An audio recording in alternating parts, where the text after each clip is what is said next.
इस क्लास में आयुर्वेदा फार्मासिस्ट के ऐसे क्वेश्चंस आपको बताऊंगा, बहुत इंपॉर्टेंट रहेंगे। आपके सारे डाउट्स क्लियर हो जाएंगे। क्वेश्चन जैसा मर्जी जहां मर्जी से बने, आंसर आपके पास होगा और याद करवा के जाऊंगा।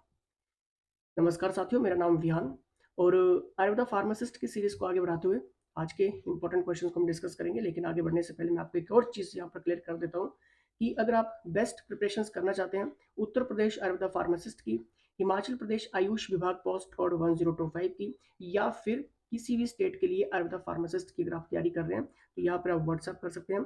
कोर्सेज हमारे चल रहे हैं, इसमें आपको वीडियो कोर्स मिल जाएगा, लाइव क्लासेस मिल जाएंगी, थ्योरी रिकॉर्डेड लेक्चर्स मिल जाएंगे। डेली आपके टेस्ट रहते हैं सोमवार से शुक्रवार रात 9 बजे, और सैटरडे संडे आप अपनी रिविजन भी कर सकते हैं। और इतना नहीं, मॉडल पेपर, टेस्ट सीरीज और अदर स्टेट में जितने भी एग्जाम हुए हैं आयुर्वेदा फार्मासिस्ट के, वो सारा का सारा कंप्लीट एडिशन आपको मिल जाएगा। और इतना ही नहीं, आपको पता है कि आयुर्वेदा कंप्लीट कर पाना मुश्किल रहता है, इसलिए 6000 एमसीक्यू सीरीज भी आपको टॉपिक वाइज मिलने वाली है, जो कि काफी इंपॉर्टेंट है। तो जरूर आप व्हाट्सएप कर लेना। और ये सारे क्वेश्चंस हम प्रीवियस क्लासेस में डिस्कस कर चुके हैं, जिन्होंने नहीं देखे हैं देख लेना, या फिर व्हाट्सएप कर लीजिए, या फिर फ्री ग्रुप्स रहते हैं डिस्क्रिप्शन में, चेकआउट करिए लिंक, उन्हें भी आप ज्वाइन कर सकते हैं। ठीक है, चलिए आज के क्वेश्चंस देख लेते हैं जो कि इंपॉर्टेंट है। चलिए, 23 मार्च, क्लियर। चलिए, पहला क्वेश्चन आपकी स्क्रीन के सामने क्या है, देखिए। बृहत्त्रयी में जो पाठक पुस्तक सम्मिलित नहीं है वो है, हिंदी और इंग्लिश दोनों में रहता है, बताना है। पढ़िए, the text book that is not included in Brihattrayi is.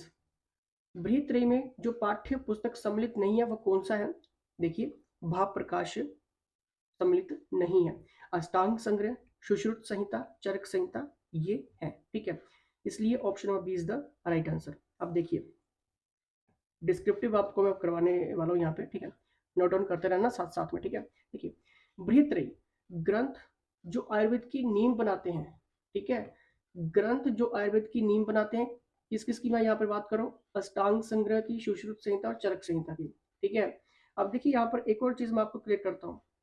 बृहत्त्रयी, आचार्य चरक, चरक संहिता, आचार्य सुश्रुत, सुश्रुत संहिता और अष्टांग संग्रह हृदय। ठीक है, इनके बारे में मैं आपको डिस्क्रिप्टिव थोड़ा सा बता देता हूँ। ठीक है, क्योंकि क्वेश्चंस यहीं से आने वाले हैं और आते हैं, उठा लीजिए कोई भी क्वेश्चंस पेपर। ठीक है, चलिए, बृहत्त्रयी के बारे में थोड़ा सा आपको यहाँ पर क्लियर करवाता हूँ। देखिए, बृहत्त्रयी यानी कि 3 मुख्य ग्रंथ हैं जिन्हें आयुर्वेद के लिए सबसे प्रमाणिक और मानक संदर्भ यहाँ पर माना जाता है। आयुर्वेद के सर्वोत्तम रूप में संकलन और प्रस्तुतिकरण के संबंध में अपने अधिकार और प्रमाणीकरण के लिए सर्वोत्तम स्थान रखने वाले इन 3 ग्रंथों को बृहत्त्रयी या आयुर्वेद के अभिजात वर्ग या आयुर्वेद के बृहत्त्रयो कहा जाता है। याद रखो इस पॉइंट को।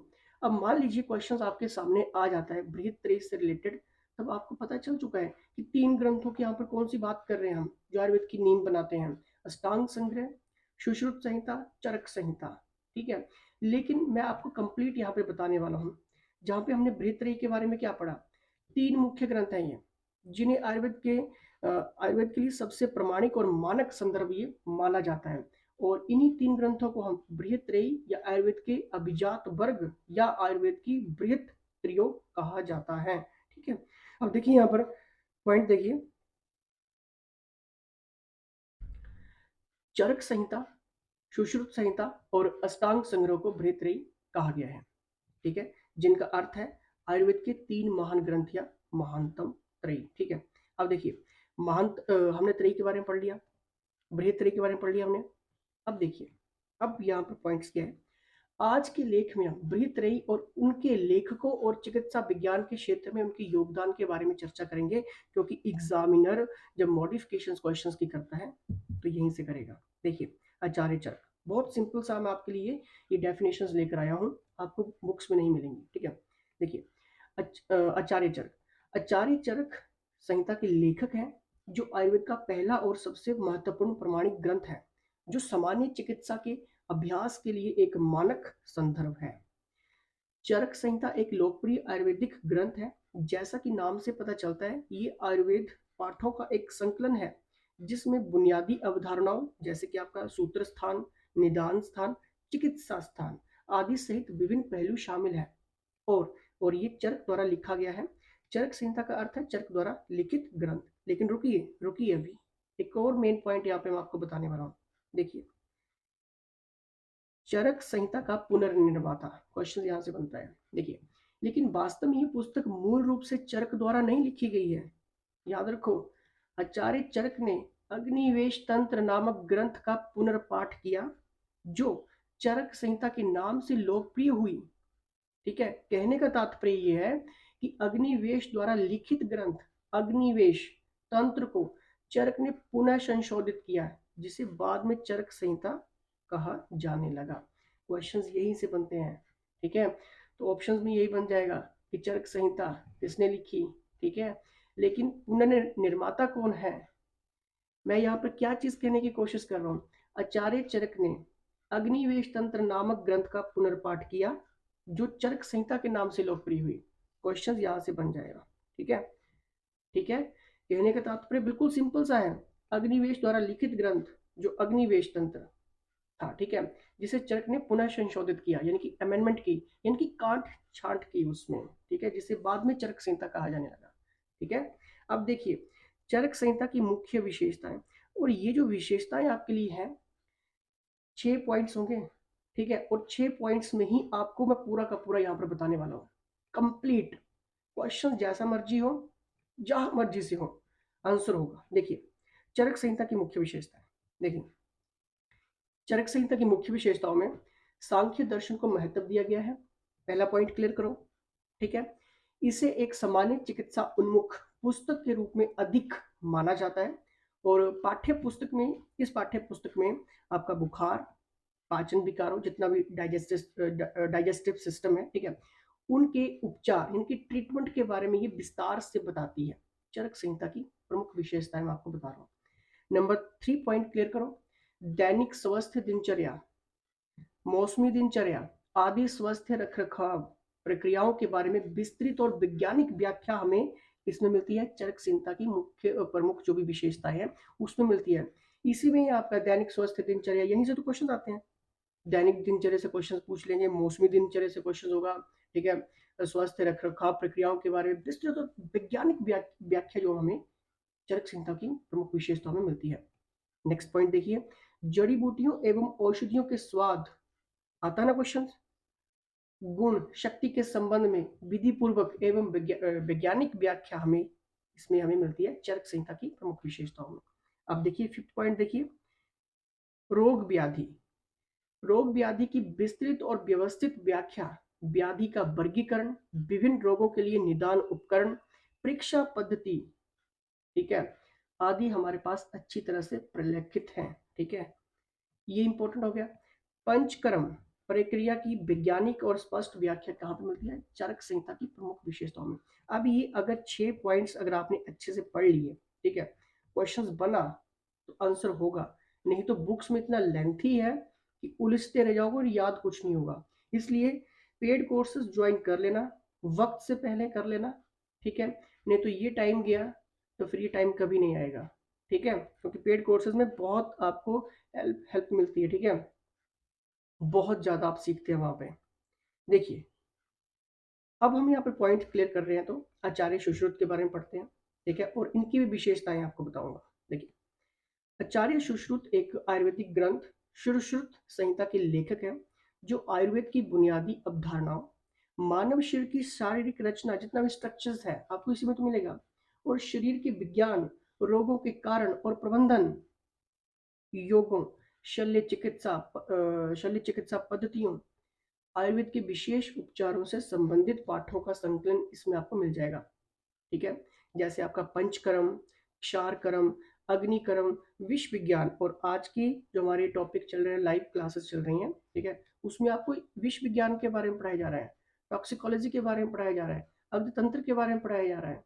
यही तो है आपका आयुर्वेद, और यहीं से क्वेश्चन बनते हैं। ठीक है, विश्व विज्ञान की मूल बातें और विवरण और कई अन्य स्वास्थ्य संबंधी अवधारणाएं आपको कहाँ पे मिलती हैं? सुश्रुत संहिता में आपको मिलती हैं। ठीक है, अब देखिए कुछ विशेषताएं हम पढ़ लेते हैं इनके बारे में, क्योंकि यहाँ से क्वेश्चंस बनते हैं। देखिए,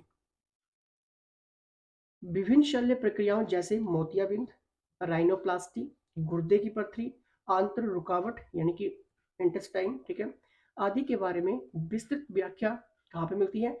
सुश्रुत संहिता की विशेषताओं में मिलती है। क्लियर?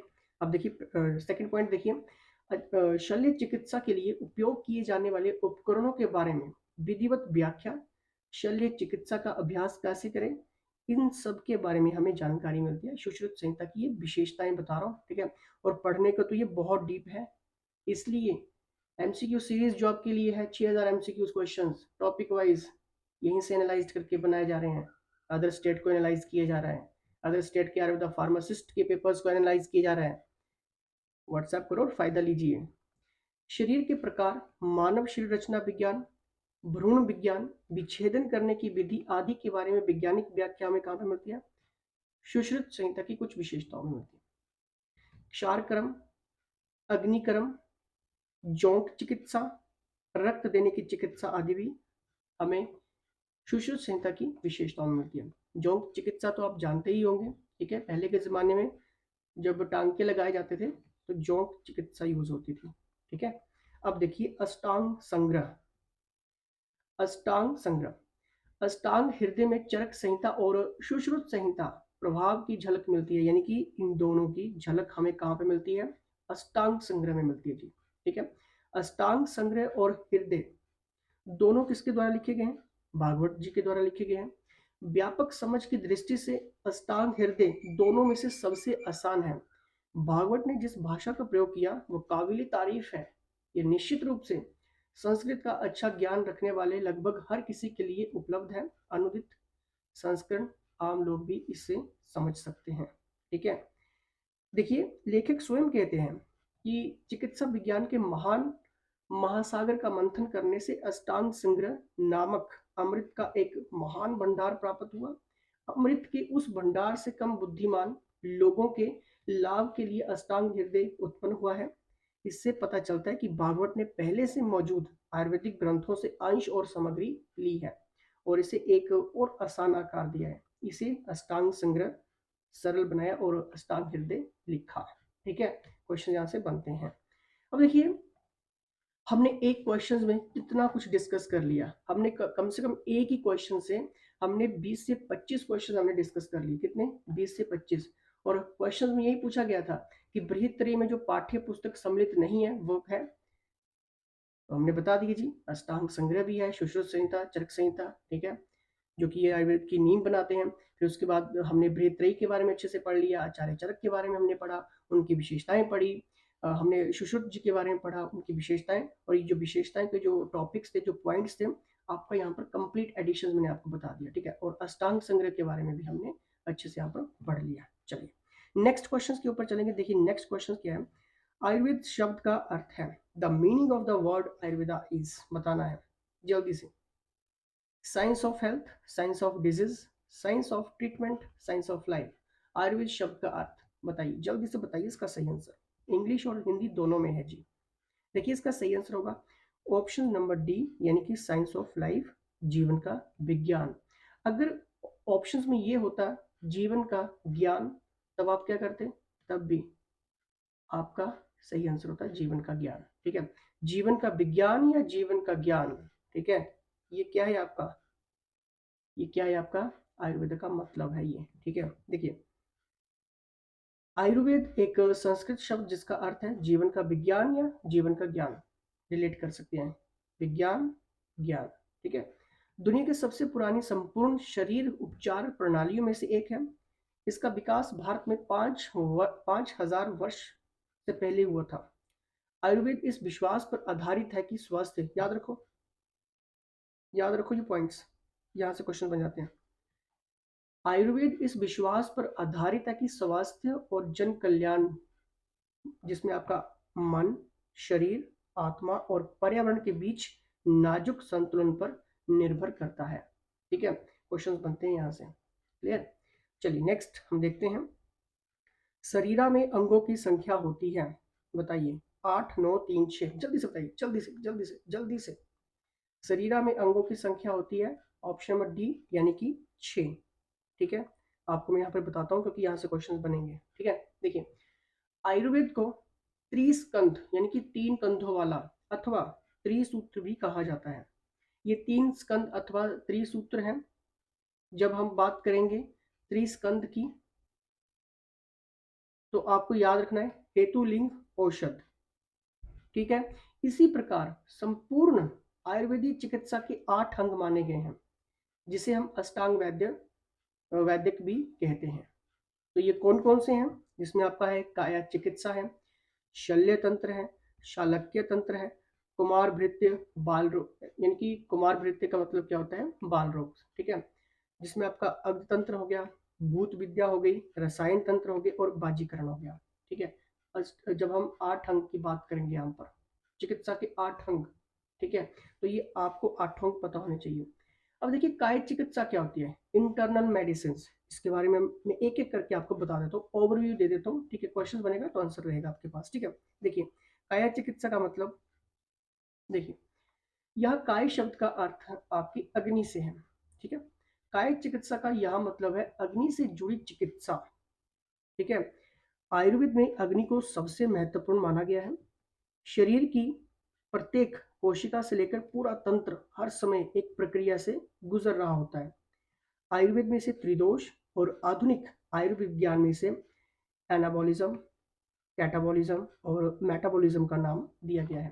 क्वेश्चन बनते हैं, अगर मैंने क्वेश्चन डालना होता है यहाँ से, तो मैं कुछ इसी तरह से क्वेश्चन मॉडिफिकेशंस के साथ काय चिकित्सा से रिलेटेड मैं आपके लिए में डाल देता, ठीक है। क्योंकि हमारी टीम जो काम करती है, जो आपके डेली टेस्ट होते हैं, डेली टेस्ट का मतलब ये है कि सोमवार से शुक्रवार जब आप टेस्ट लगाएंगे, खुद को चेकआउट करेंगे और उन अभ्यर्थियों के साथ लगाएंगे कि कौन सा आगे चल रहा है, कौन सा पीछे चल रहा है, आपका स्कोर क्या है, बहुत कुछ सीखते हैं, ठीक है। क्योंकि वक्त आपके पास, आपने यूज करना है उस चीज को, ठीक है। देखिए जब आपके शरीर की अग्नि ठीक ढंग से कार्य कर रही होती है, तो तीनों दोष और सातों धातुएं सभी संतुलित अवस्था में रहती हैं। अग्नि के ठीक रहने से मल त्याग अच्छा होगा, शरीर के अंदर चलने वाली जो भी क्रियाएं हैं सब कुछ ठीक तरह से होता है, और इसे ही हम एक अच्छे स्वास्थ्य की निशानी कहते हैं, ठीक है। अब हमने काय चिकित्सा के बारे में पढ़ लिया, इंटरनल मेडिसिन के बारे में पढ़ लिया हमने, ठीक है, ठीक है। त्रिदोष जो मैंने आपको अभी बताया, ठीक है। और त्रिदोष का मतलब आधुनिक विज्ञान में क्या है? एनाबॉलिज्म, कैटाबॉलिज्म और मेटाबॉलिज्म का नाम इसमें दिया गया है। जहाँ पे हमने काय चिकित्सा के बारे में पढ़ा, अग्नि, ठीक है, अग्नि से जुड़ी चिकित्सा है, ठीक है। क्लियर हो गया? चलिए नेक्स्ट पॉइंट के ऊपर चलते हैं। शल्य चिकित्सा, शल्य तंत्र चिकित्सा, सर्जरी, नाम से पता चल गया होगा आपको, ठीक है। देखिए सर्जरी की मदद से किसी रोग का इलाज करने की पद्धति है, ठीक है। आयुर्वेद में शल्य चिकित्सा के नाम से जानी जाती है शल्य तंत्र चिकित्सा, यानी कि सर्जरी। देखिए किसी चीज से चोट लगने या गंभीर घाव होने पर जो इलाज अपनाया जाता है वह शल्य चिकित्सा के अंतर्गत आता है। सुश्रुत के अनुसार किसी चीज से चोट लगने या घावों के अलावा शरीर में अतिरिक्त मल बनने से जो बीमारियां होती हैं वो भी शल्य चिकित्सा की मदद से ठीक की जाती हैं। सिंपल सा है। लेकिन बाकी अगर आपको डिस्क्रिप्टिव, क्योंकि ये सारे के सारे डिस्क्रिप्टिव हैं, ठीक है, लेकिन मैं आपको सिर्फ ओवरव्यू यहाँ पर दे रहा हूँ, ठीक है। क्वेश्चंस बनते हैं, थ्योरी काफ़ी वास्ट रहती है, तो ये आपको रिकॉर्डेड लेक्चर्स में आपको क्लियर हो जाएंगे, जो कि आप ज्वाइन कर सकते हैं व्हाट्सएप पे, ठीक है। देखिए शालक्य तंत्र यानी कि ईएनटी, और आपका ईएनटी को हम क्या बोलते हैं? शालक्य तंत्र, ऑप्थाल्मोलॉजी, ठीक है। आप शायद कभी ना कभी तो हॉस्पिटल गए होंगे, ठीक है। आँख की प्रॉब्लम लेकर गए हैं, नाक की प्रॉब्लम लेकर गए हैं, मुंह की प्रॉब्लम, गले की प्रॉब्लम, ठीक है।